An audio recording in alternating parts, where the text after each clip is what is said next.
there are different types of Wahhabis, by the way. There's not one size fits all.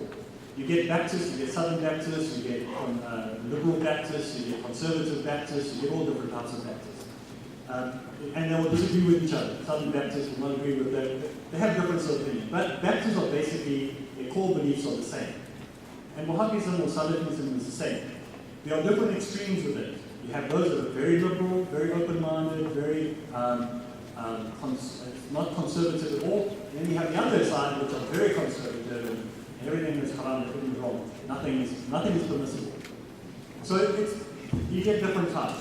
The media seem to concentrate mostly on the extremists. You know, the guy running around, almost looking like I do, by the way. I'm dressed like this today for a reason, because it's an open program. But if you have seen me yesterday, I was just wearing jeans and a shirt and looked like everybody else. But because we had an open program today, I thought I'd dress what is traditionally the Muslim dress in South Africa. If you go to South Africa, all the Muslims dress like this. So since I'm depicting an open house today, what Muslims look like, I decided to dress like this. So the media will normally have a guy looking like me. But this will cover over the white part on his head. So Wahhabism and Salafism, they have an interesting interpretation. They have a literalist interpretation of the Quran. So what is on the page is exactly what it is. You know, some Christians will say how many days of creation? 7 days. Some Christians say no, that's not literal 7 days. Each day is 1,000 years, and so on and so forth. So it's the same type of thing that goes on within the Salafi Wahhabi community. Some of them are literalists. They say this is, if it says that Allah reaches out to you, that means He physically reaches out to you. So there's that interpretation. So they're not big major differences. And even within the Salafi Wahhabi community, that grouping, they are against terrorism. They are against extremism. But again, you'll find splinter elements within that they do agree with. So you'll find that with all groups say. What does the Quran say about Jesus and Moses? The Quran speaks more about Jesus Christ, peace be upon him, than it does about the Prophet Muhammad. The Prophet, peace be upon him, was only mentioned about 3 times in the Quran. And Jesus is spoken about more than anyone else. In fact, there's a whole chapter in the Quran dedicated to his birth, his life, his ministry, his work, and the fact that he's coming back. You know, that we believe that Jesus Christ is coming back. So we're just as excited as you are. We also wait with anticipation. It's a fundamental core belief of Islam to believe in the return of Jesus Christ. We call him Jesus Christ because we believe that he was the Christ. The only difference that we have between Christians and Muslims is we don't believe he is co-equal to God. So we are probably Unitarians in that way. We believe that God is self-sufficient. We have a very deep part of our belief is responsibility for the environment, looking after the environment. And in that, I just said it because one of the other questions asked me, what do we think about the environment? We care about it. I'm a vegetarian, I'm a vegan.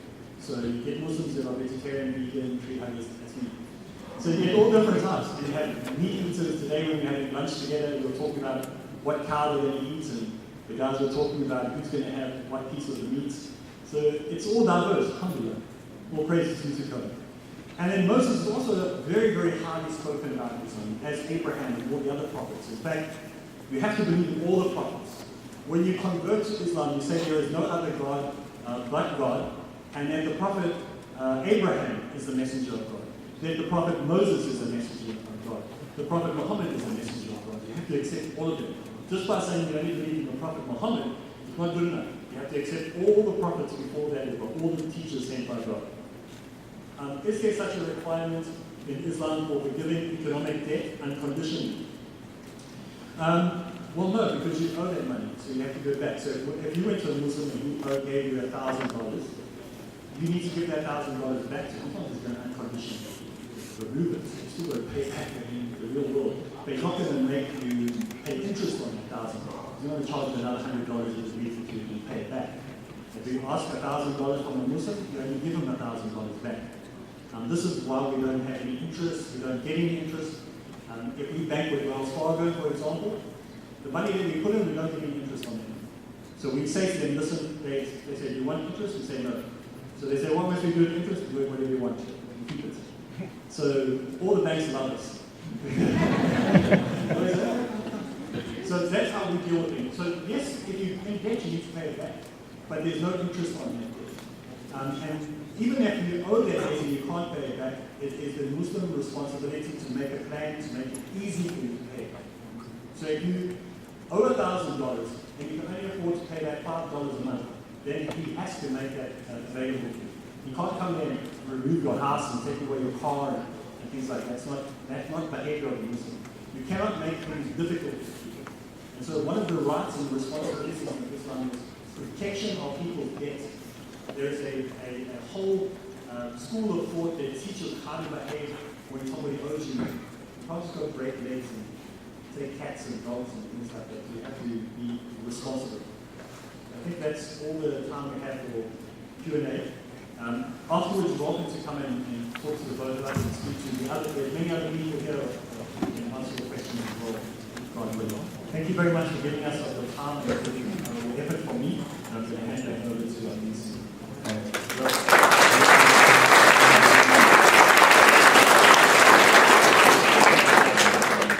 So that's all the time we have for tonight. If you still want to ask questions as the share, please come up afterwards and you can ask them freely personally. We'll try to answer all the questions that are there. We have a lot of great food after this. The taste of the world. Please go to the back entrance when you leave. We won't the line starts with the back entrance. At around 7 p.m. we'll have the dust here. So if you feel like you want to listen, you can stick around and listen and sit around to the creek. If you want to learn more about Islam, we have books and pamphlets in the back, tables over there. So you feel free to pick up anything you want. There's English interpretation that's on there as well, so please take that. Again, check this around right after this to answer all your questions. That's pretty much it. Thank you all for coming tonight, and we really hope you enjoyed the discussion that we had and learned a little bit more about Islam. So thank you.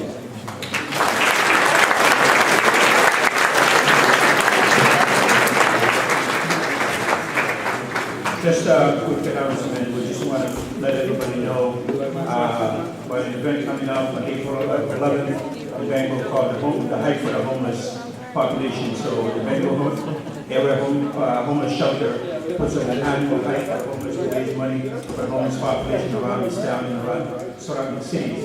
So we're hoping that it's something that you will also support and help out in whatever way you can help. If you can walk in the group to help out the homeless, or you can donate anything that you can. Please get a hold of the Bengal Area Homeless Shelter. We try to do something about that. So thank you so much for coming.